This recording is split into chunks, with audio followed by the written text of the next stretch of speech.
محترم دوستوں، عزیز سامعین، آج کے دن جمعہ مبارک کے خطبہ میں اسلام میں اور پھر اسلام کے اندر قرآن پاک میں جن اہم ترین موضوعات پہ بات کی گئی ہے، بنیادی طور پہ وہ 3 موضوعات ہیں مکمل قرآن مجید میں جن اہم ترین مباحث کو جا بجا مختلف پیرانوں میں مختلف شکلوں میں ذکر کیا گیا ہے۔ بنیادی طور پر 3 امور 3 مباحث قرآن پاک میں ذکر ہے۔ نمبر 1 توحید باری تعالی، اللہ رب العزت کی وحدانیت،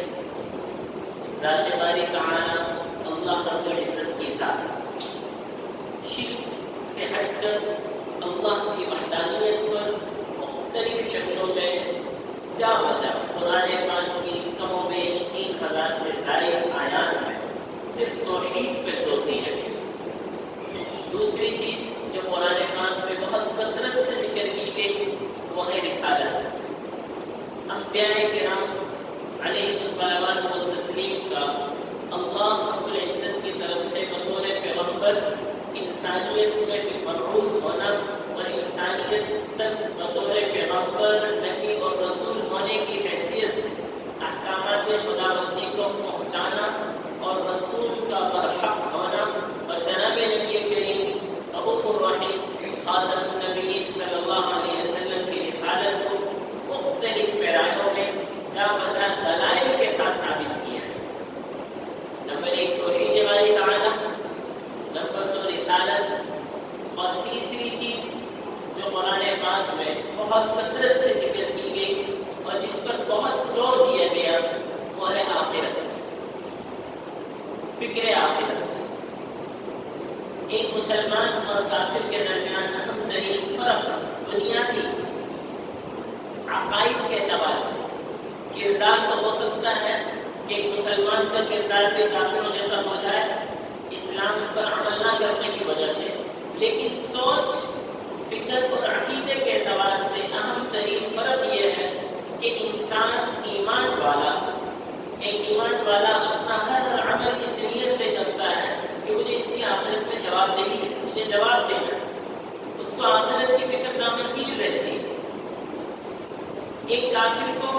اپنی ساری زندگی میں اس دنیا کی سوچ اسی نامنگیر رہتی ہے، ہر وقت دنیا کیسی اچھی ہو جائے، کتنی اچھی گزر جائے، دنیا کے بعد کیا ہوگا اسے اس کی کوئی پرواہ نہیں۔ فکر آخرت یہ وہ بنیادی موضوع ہے، یہ وہ فکر ہے جو اگر ایک ایمان والے میں پیدا ہو جائے تو معاشرے کی بیشتر برائیاں ختم ہو جائیں۔ میں نے گزشتہ جمعہ مبارک کے خطبہ میں ابتدائی چند جو تمہیدی باتیں ذکر کی تھی ان میں یہ بات اس پر خوب زور دیا گیا کہ ایمان والوں میں، انسان میں جب آخرت کا خوف پیدا ہو جاتا ہے، جب اس کو اس بات کا ڈر پیدا ہو جاتا ہے، جب اس کو معلوم ہوتا ہے مجھے اللہ رب العزت کے حضور پیش ہونا ہے، جب اسے معلوم ہوتا ہے کہ میں جو عمل کر رہا زبان سے، میری زبان سے نکلی ہوئی ایک بات، میرے ہاتھ سے کیا ہوا ایک عمل، میری کمائی، میرا لین دین، ہر چیز کا مجھے حساب دینا ہے۔ تو انسان زبان سے کسی کو تکلیف نہ دے، ہاتھ سے کسی کو نقصان نہ پہنچائے، مالی اعتبار سے کسی کے حق پر غصب نہ کرے، کسی کے حقوق پر ڈاکہ زنی نہ کرے۔ یہ فکر آخرت ہی ہے جو انسان کو روک سکتی ہے۔ قانون سازی جتنی کر لی جائے، شیخ الاسلام مولانا مفتی تقی عثمانی صاحب دامت برکاتہ العالیہ فرماتے ہیں قانون سازی جتنی مرضی کر لی جائے، جتنی سختی سے سخت قانون بنا لیے جائیں، لیکن قانون سے ایک حد تک آپ اپنے عمل کو، اپنے قانون کو نافذ کر سکتے ہیں، جرائم بھی رکتے ہیں قانون سے۔ آپ قانون بنا لیں، قانون بنانے پر دیکھا کہ فلاں صاحب وہ غلط کر رہے ہیں،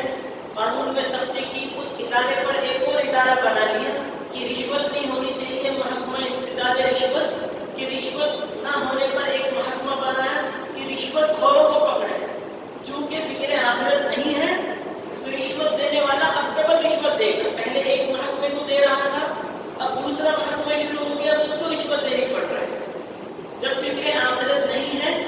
ایک آدمی غلط کر رہا ہے، جتنے قانون بناتے جائیں، جتنے محکمے پیدا کرتے جائیں، چونکہ دینے والے کو بھی اور لینے والے کو بھی آخرت کی فکر نہیں ہے، تو لینے والا بھی دنیا کا طالب ہے، جتنے محکمے بڑھتے جائیں گے رشوت کے دروازے بڑھتے چلے جائیں گے، جب تک کہ آخرت کا خوف نہ ہو۔ آپ صلی اللہ علیہ وسلم صحابہ کرام رضوان اللہ علیہم اجمعین پہ جب تشریف لائے تو آپ جانتے ہیں مکہ کی سرزمین میں رہنے والے یہ عرب صحابہ کرام ایمان سے پہلے جو حالت تھی، صرف ایک بکری پر، ایک بکری کے لینے دینے پر، چوری کر لینے پر، غصب کر لینے پر 40 سال آپس میں جنگ جاری رہتی تھی۔ کسی کے جانور نے کنویں پر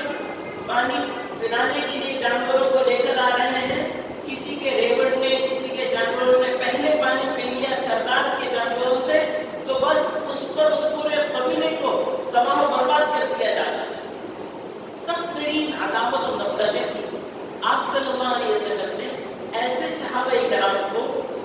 ان کی تربیت کو فکر آخرت سے کی، ان کے اندر آخرت کا خوف پیدا کیا۔ کوئی قانون سازی ابتدا میں نہ تھی، آخرت کا خوف، اللہ کا خوف، آخرت میں جواب دہی، یہ وہ امر ہے، یہ وہ معاملہ ہے جو معاشرے کو سدھار سکتا ہے۔ اس لیے جناب نبی کریم رؤوف الرحیم صلی اللہ علیہ وسلم کی حدیث مبارکہ مسلم شریف میں ہے، حضرت ابو سعید خدری رضی اللہ تعالیٰ عنہ فرماتے ہیں کہ آپ صلی اللہ علیہ وسلم نے فرمایا ان الدنیا حلوۃ خضرہ، دنیا جو ہے جس میں میں اور آپ ہر وقت مگن ہیں، یہ دنیا میٹھی، خوشنما، سرسبز لگتی ہے، دل کو بھری لگتی ہے۔ وَإِنَّ اللَّهَ تَعَالَى مُسْتَخْلِفَكُمْ فِيهَا، اور اللہ رب العزت نے مجھے اور آپ کو کچھ عرصے کے لیے اس دنیا میں اپنا نائب بنایا ہے، ہمیں اس دنیا میں بھیجا ہے۔ کیوں؟ فَيَنْظُرَ كَيْفَ تَعْمَلُونَ، دنیا میں بھیجنے کا مقصد صرف یہ ہے کہ اللہ پاک دیکھنا چاہتے ہیں کہ اعمال کیسے کرتے ہیں، ان کے عمل کیسے ہیں۔ یہ دنیا کی رونقوں میں، اس کی خوشنمائی میں، اس میں پڑھ کر آخرت کو بھول جاتا ہے، دنیا کے چند نفعوں کے خاطر حلال حرام کو چھوڑ کر اپنے بیوی بچوں کی دنیاوی کچھ سکون کی خاطر ہر طرح کے حرام میں پڑ جاتا ہے، ہر طرح کی رشوت کے دروازے کھول لیتے ہیں، ہر طرح کا سود لے لیتے ہیں، بھائی کے حقوق کو غصب کر رہا ہوتا ہے دنیاوی نفع کی خاطر، یا یہ آخرت کے خوف سے اس دنیا میں احکامات خداوندی پر مکمل 100% عمل کرتے ہیں۔ اس لیے اللہ پاک نے اس دنیا میں بھیجا ہے۔ اس لیے آپ صلی اللہ علیہ وسلم نے فرمایا دنیا بہت خوشنما لگتی ہے، بہت بارونق، دل کو بھری لگتی ہے، لہٰذا اے میری امت فاتقوا الدنیا، دنیا سے بچتے رہنا۔ آپ صلی اللہ علیہ وسلم صحابہ کرام کو ایسے تنبیہ فرما رہے ہیں، ایسے سمجھا رہے ہیں جیسے میں اور آپ اپنے بچے کو سامنے سانپ آ رہا ہو، سختی سے اس کو پکڑ رہے ہیں، اس کو بچا رہے ہیں۔ فاتقوا، اتقوا ہوتا ہے کسی کو زبردستی گردن سے پکڑ کر پیچھے کر لینا۔ فاتقوا الدنیا، دنیا سے بچتے رہنا۔ اور پھر فرمایا واتقوا النساء، دنیا کے فتنوں میں ایک اہم ترین فتنہ عورتیں ہیں، عورتوں سے بچتے رہنا۔ جب تک جائز طریقے سے اپنی خواہشات کو عورتوں سے پورا کیا جائے تو اس پر تو اجر ہے، ناجائز طریقے سے عورتوں کے فتنے سے بچتے رہنا۔ دنیا کے تمام فتنوں میں اہم ترین فتنہ خواتین کو ذکر کیا، یہ ایک الگ موضوع ہے۔ خواتین سے متعلق آپ صلی اللہ علیہ وسلم کے جو ارشادات ہیں، خواتین ہی کو ایسا نہیں ہے اسلام کی تعلیمات میں خواتین کو دل توڑا گیا ہے، خواتین کی حوصلہ شکنی کی گئی ہے، نہیں، اسی یہی خاتون تو ہے جس کے قدموں تلے جنت کو قرار دیا، وہ خاتون ہی تو ہے۔ کہیں نہیں آیا کہ جنت نبی کے قدموں تلے ہے، فرمایا جنت تحت اقدام الامہات، جنت ماں کے قدموں تلے ہے، یہ خاتون ہی تو ہے۔ ایک صحابی آپ علیہ السلام کی خدمت میں حاضر ہوئے، یا رسول اللہ مجھے معلوم ہوا آپ جہاد پہ تشریف لے جا رہے ہیں۔ آپ نے فرمایا جی ہاں۔ یا رسول اللہ میری ایک درخواست ہے۔ فرمایا کیا؟ یا رسول اللہ میں بھی جہاد کے لیے جانا چاہتا ہوں۔ آپ نے پوچھا گھر میں کون ہے؟ یا رسول اللہ والدہ ہے۔ والد کہاں ہے؟ کہاں شہید ہو چکے ہیں۔ تمہارے بھائی کی طرح؟ یا رسول اللہ میں ان کا بولتا ہوں۔ فرمایا فجاہد بی امک، اپنی ماں کی خدمت کر، یہی تیرا سب سے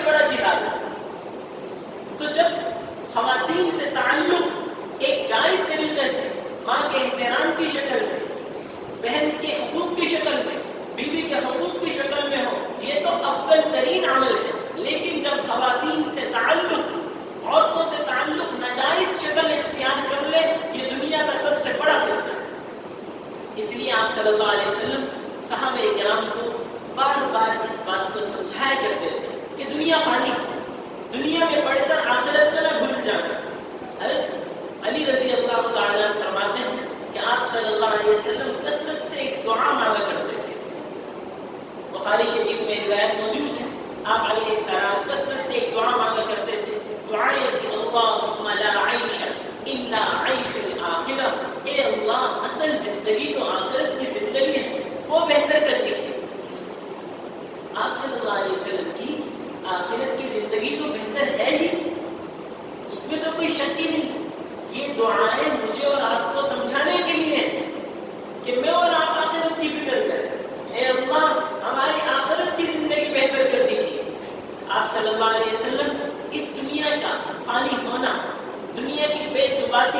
دنیا کا عارضی ہونا اور اس کا دھوکے میں انسان کو دھوکے میں ڈالنے کو سمجھانے کے لیے آپ صلی اللہ علیہ وسلم کی ایک اور حدیث مبارکہ بخاری شریف میں آپ علیہ السلام نے فرمایا یتبع المیت ثلاثہ،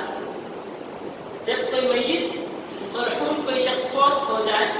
اس کو اپنے پیچھے تین چیزوں کو چھوڑ کر جاتا ہے، مالہ، اپنے مال کو چھوڑ کر جاتا ہے، وأہلہ، اپنے اہل کو، رشتہ داروں کو، دوست احباب عزیز و اقارب کو چھوڑ کر جاتا ہے، وعملہ، اپنے عمل کو چھوڑ کر چلا جاتا ہے۔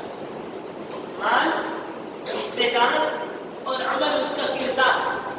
یہ تین چیزیں انسان چھوڑ کر جاتا ہے۔ فرمایا دو چیزیں تو اس کو قبر میں دفنا کر واپس آ جاتی ہیں، مال بھی گھر میں دھرا رہ جاتا ہے، رشتہ دار بھی واپس چلے جاتے ہیں۔ فرمایا فیبقى عملہ، صرف عمل باقی رہتا ہے، انسان کا کردار باقی رہتا ہے۔ احادیث شریف میں اس سے اندازہ لگائیے انسان، وہ بیٹے، وہ بیوی، وہ رشتہ دار، وہ دوست جن کے ساتھ، جن کے بغیر ہفتے کی رات نہیں گزرتی تھی، کوئی فنکشن، کوئی میٹنگ جن کے بغیر آدمی اٹینڈ نہیں کرتا تھا، جن کے بغیر ایک پل گزارنا مشکل تھا، جن کے سہارے سے انسان اپنی زندگی سمجھتا تھا، اور وہی جب انسان کو دفنا کر چلے جاتے ہیں۔ مشکوٰۃ شریف میں بالکل دوسرے صفحے پر یہ حدیث مبارکہ موجود ہے، وَإِنَّ الْمَيِّتَ لَيُسْمَعُ قَرْعَ نِعَالِهِ، جب میت کو اس کے رشتہ دار، عزیز و اقارب قبر میں دفنا دیتے ہیں، دفنانے کے بعد جب واپس جا رہے ہوتے ہیں تو ان کے جوتوں کی آہٹ میت کو سنائی جاتی ہے، لَيُسْمَعُ، خاص، ویسے تو وہاں جو کچھ ہوتا ہے سنایا جاتا ہے، لیکن ابھی فرشتوں کا حساب کتاب نہیں شروع ہوتا۔ من ربک، من نبیک، من دینک، رب کون ہے، نبی کون ہے، دین کیا ہے، ابھی یہ سوالات نہیں شروع ہوتے۔ ان سوالات فرشتوں کے آنے سے پہلے جب یہ لوگ جا رہے ہوتے ہیں، ان کے واپسی کی جوتوں کی آہٹ قرع نعالہم، وہ سنائی جاتی ہے، اور سنا کر اس میت کو یہ پیغام دیا جاتا ہے، یہ تھے وہ لوگ جن کے بغیر آپ اپنی زندگی کا ایک لمحہ بھی گزارنا مشکل سمجھتے تھے، یہ تھے وہ دوست احباب، یہ تھی وہ اولاد جس کے لیے تم زندگی بھر محنت کرتے رہے، جن کے لیے نہ حلال کو دیکھا نہ حرام کو دیکھا۔ یہ سنانے کا مقصد ہو، آج یہ سب لوٹ رہے ہیں۔ حدیث شریف میں بڑا تفصیل سے ذکر ہے، اس میں سمجھانا ہے امت کو، انسان کو، کہ زندگی اصل آخرت ہے، دنیا کی زندگی ہے فانی ہونے والی ہے۔ احادیث شریف میں پھر یہ قبر، یہ گڑھا نہیں ہے۔ اگر انسان کے نیک اعمال ہو اور نیکیاں کی ہو زندگی میں، اور وہ نیکی کی بھی ہو، کرنے کے ساتھ ساتھ قبول بھی ہوئی، کیونکہ نیکی کرنا آسان ہے، نیکی کو بچا کر لے جانا قبر تلک، حشر کے دن تک، یہ بہت مشکل ہے۔ انسان کو شیطان نیکی تو کرنے ہی نہیں دیتا، اگر کر لے تو پھر اس کو محفوظ نہیں رہنے دیتا، یا تو دکھلاوے کی شکل میں، ریا کی شکل میں انسان ایسی جگہ کہیں بات کر دیتا ہے اپنی نیکی کی، دکھلاوے کی شکل میں نیکی ضائع ہو جاتی ہے، یا خدا نہ خواستہ کوئی ایسا گناہ ہو گیا جس سے نیکی ضائع ہو جائے، تو نیکی بھی کی اور اس نیکی کو قبر تک لے کے گیا، اور وہ نیکی اللہ پاک نے قبول فرما لی، اس کی وجہ سے، اس نیک عمل کی وجہ سے اللہ پاک قبر میں ایک نور پیدا فرماتا ہے، اس قبر کے نور، اس عمل کے نور کی وجہ سے، اس کی روشنی کی وجہ سے۔ آپ علیہ السلام نے فرمایا قبر کو گڑھا نہ سمجھو،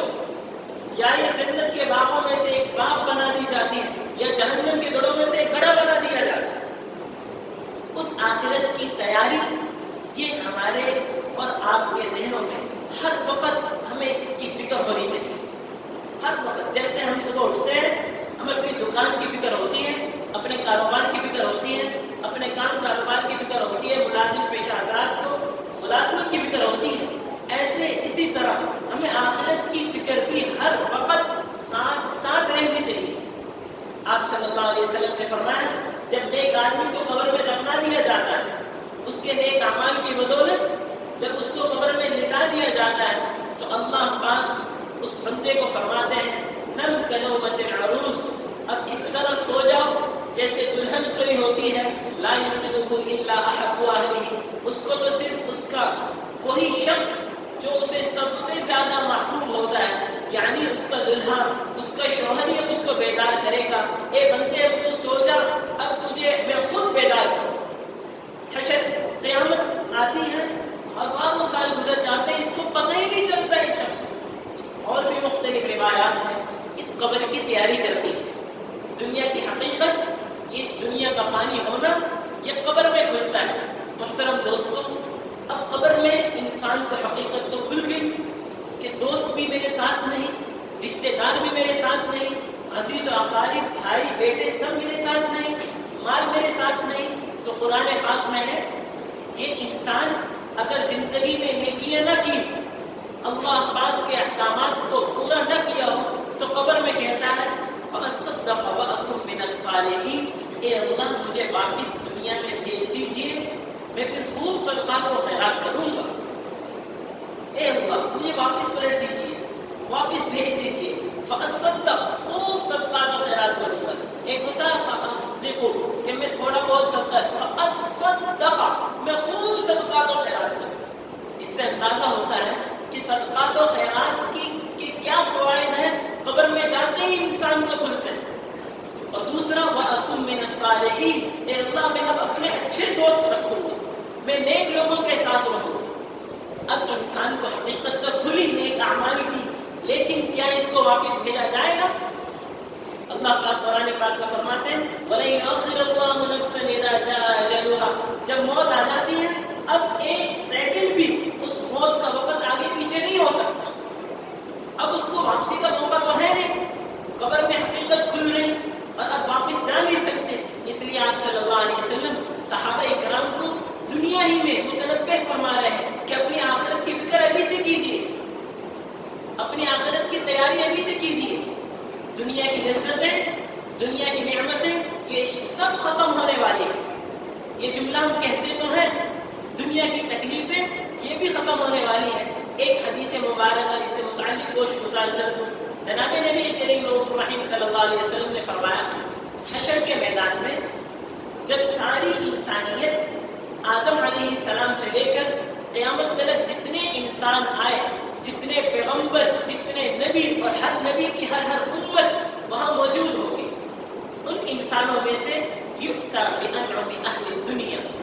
اس ساری دنیا کے انسانوں میں جو سب سے زیادہ جس نے زندگی میں راحت دیکھی ہوگی، سب سے زیادہ زندگی میں جس کے پاس مال ہوگا، سب سے زیادہ زندگی میں جس کے پاس آسائش نعمتیں ہوں گی، اور اللہ رب العزت کی اس نے اپنی زندگی میں اطاعت نہ کی ہوگی، اللہ رب العزت کے احکامات کو پورا نہ کیا ہوگا، آپ اندازہ لگائیے کہ یہ شخص وہ آدمی ہے جو آدم علیہ السلام سے لے کر قیامت تک تمام انسانوں میں جتنے مالدار گزرے ہیں، جتنے نعمتوں والے گزرے ہیں، ان سب میں سب سے بڑھ کر ایسے شخص کو لایا جائے گا۔ پھر اللہ رب العزت ایک فرشتے کو کہیں گے، وہ فرشتے اس کو لے گا اور صرف چند سیکنڈ کے لیے ایک غوطہ جہنم کی آگ میں دیا جائے گا، ایسے جہنم کے اوپر سے گزارا جائے گا۔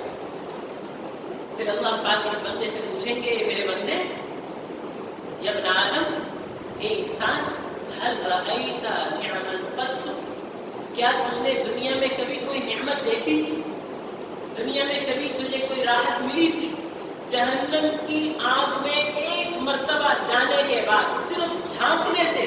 یہ دنیا کا سب سے بڑا مالدار، سب سے بڑا آسائش اور نعمتوں میں رہنے والا، سب سے بڑی راحتیں رہنے والا کہے گا یا رب ما رأیت نعما قط، اللہ کی قسم میں نے دنیا میں کبھی کوئی راحت دیکھی نہیں۔ ساری راحتیں بھول جائے گا، ساری نعمتیں بھول جائے گا، جہنم کے ایک غوطہ لگنے پر پھر اللہ پاک فرشتے کو کہیں گے اس مخلوق میں جو دنیا میں سب سے زیادہ تکلیفیں جس نے سہی تھی، جس نے سب سے زیادہ، جس نے کبھی زندگی میں کوئی نعمت دیکھی ہی نہیں، جو دنیا نعمت سمجھتی ہے ان نعمتوں میں کوئی نعمت دیکھی ہی نہیں، اس کو لایا جائے گا، پھر اس کو ایک مرتبہ چند لمحات کے لیے جہنم کی سیر کرائی جائے گی، پھر اس سے پوچھا جائے گا یا ابن آدم، اے میرے بندے، کیا تو نے دنیا میں کبھی کوئی تکلیف دیکھی؟ وہ کہے گا اللہ کی قسم ما رأیت بؤسا قط، میں نے تو دنیا میں کبھی کوئی تکلیف دیکھی ہی نہیں۔ جنت کی نعمتوں کو دیکھ کر دنیا کی ساری تکلیفیں انسان بھول جائے گا، اور جہنم کی تکلیفوں کو دیکھ کر دنیا کی ساری نعمتیں انسان بھول جائے گا۔ اس آخرت کی تیاری محترم دوستو، اس آخرت کی فکر میرے اور آپ کو دامنگیر رہے، وہ ہمیں ہر وقت وہ فکر میرے اور آپ کے سر پر سوار رہے۔ آپ صلی اللہ علیہ وسلم اکثر اوقات بیٹھے ہوئے اپنے پیشانی مبارک پر ہاتھ رکھے ہوئے فکر میں رہا کرتے تھے۔ کس چیز کی فکر تھی آپ صلی اللہ علیہ وسلم؟ یہ آخرت کی فکر۔ ایک مرتبہ ایک صحابی نے عرض کیا یا رسول اللہ، آپ کی داڑھی مبارک میں سفید بال آ گئے۔ آپ علیہ السلام نے فرمایا شیبتنی ہود، کہ مجھے سورہ ہود نے بوڑھا کر دیا۔ جن صورتوں کے اندر آخرت کا ذکر ہے، جن صورتوں کے اندر قیامت کا ذکر ہے، ان صورتوں کی تلاوت نے مجھے بوڑھا کر دیا۔ آپ صلی اللہ علیہ وسلم رحمت للعالمین، جن کے دنیا میں آنے سے پہلے اللہ پاک نے فرما دیا لیغفر لک اللہ ما تقدم من ذنبک وما تأخر،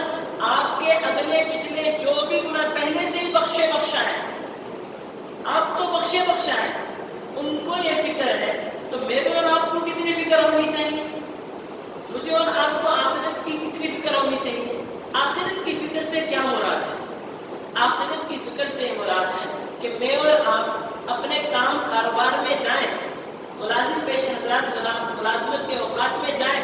لیکن ہر عمل کرتے ہوئے یہ فکر رہے کہیں میں اللہ کے حکم کو تو نہیں توڑ رہا،